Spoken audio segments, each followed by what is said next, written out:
Қымбатты университет қауым тыңдарман, мен бүкіл еңбегім сахнадан өздеріңіз сияқты ықыласты көрерменнің көз алдында келеді.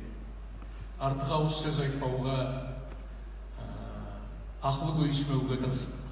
Мен мүмкіндігінше өзімнің шынайы адал еңбегіммен, таза өнеріммен жеткізгім келді ойымды.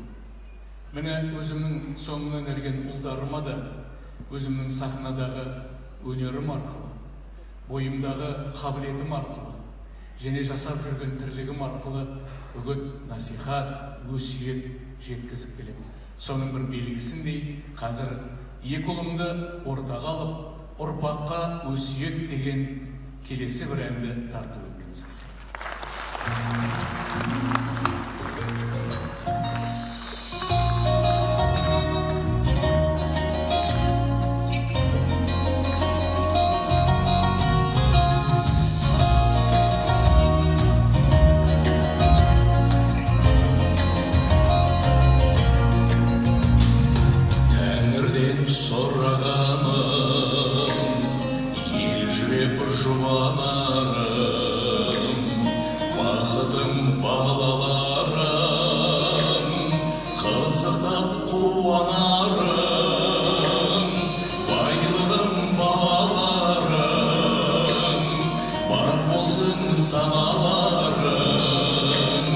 Жарасып жүріңдерші